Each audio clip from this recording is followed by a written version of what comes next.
these out in just a moment. First of all, I'd like to do a little bit of the exchequer thing. I was supposed to do that today, and I thought with the graduation and everything at the school, we should probably recognize some real important things that happened. We want to congratulate all the graduates and say congratulations to all of them that have. I would like to mention some of the things that happened during graduation while I was principal.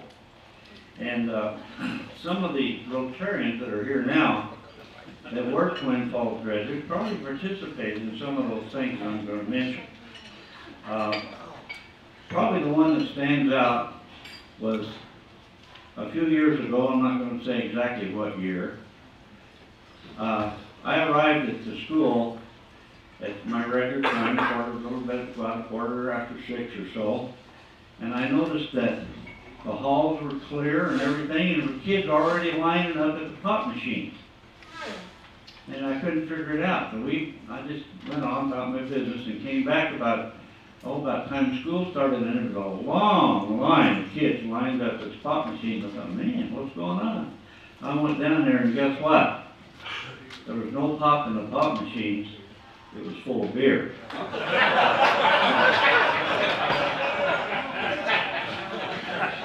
how that happened, I'll never know. But there were some friends of ours that used to be in the Rotary Club that had something to do with Pepsi-Cola and Coca-Cola, and I think they must have given those kids a key to those machines. Anyway, the faculty had a lot of beer they put in the storeroom for later. Another time, some of you guys may remember, arrived to school early in the morning at the junction. Most of you know where the junction is, where all the halls come together.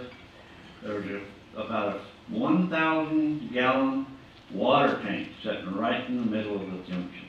How they got it in there, I'll never know. Joe Ross, who happened to be our maintenance man at that time, he was hiding. But I think he probably helped them take the doors down so they could get that big tank in. Anyway, the tank was plumb full of goldfish. It was full of water. They had bales of hay, and guys came in with their straw hats and guitars, and guess what happened? We had goldfish and serenaded around guitars before school started. Well, that was a pretty good trick, wasn't it? Another time, it was never dull at Twin Falls High School, by the way. Another time I arrived at school, this is another senior prank again. All the desks were out in the hallway.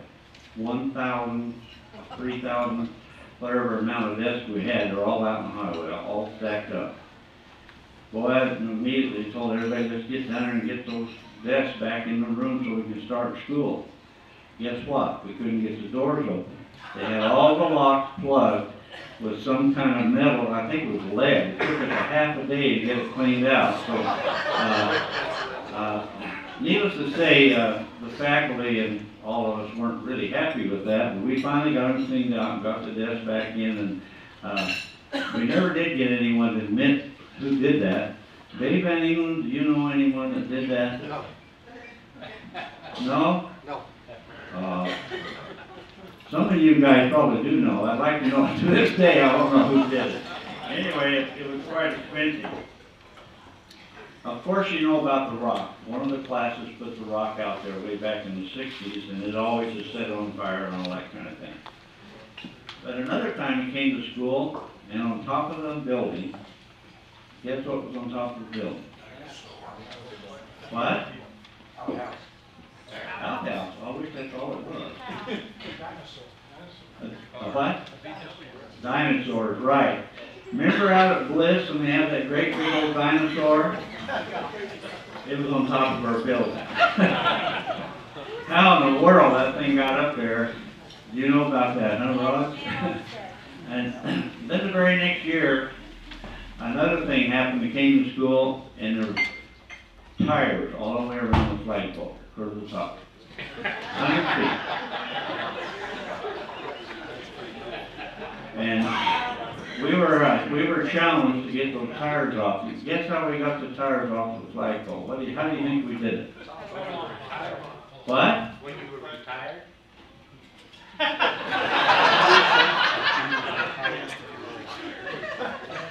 That damn molding chain's always.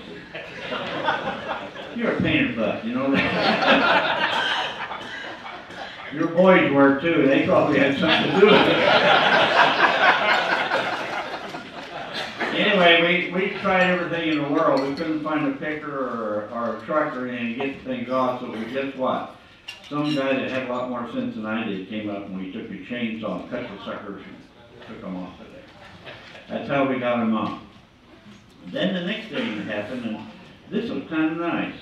We put such emphasis on all of these renegades that were doing all this destruction and causing us all to have heart attacks and so forth. They came in and put them. Have you ever seen a Bruin on the side of the gym? It says 95, class of 95. Painted that Bruin, still there. That was our class project. So the class of 95 would be complimented. That was worthwhile, huh?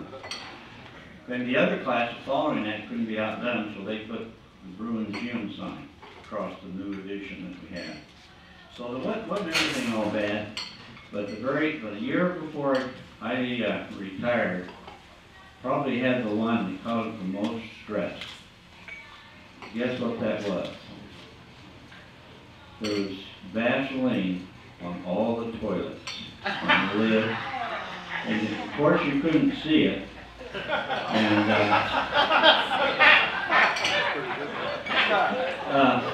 hey, don't laugh. I had every one of the women teachers into my office. I'm sure, quizzed every senior boy in that class, not a word. Does anyone happen to know who the guilty one was? It's worth about $50. I'd like to know. Anyway, we have a lot of stress. So I thought you guys would be interested to know what some of our seniors at Twin Falls High School did with their time, other than get a really top class education. Thank you.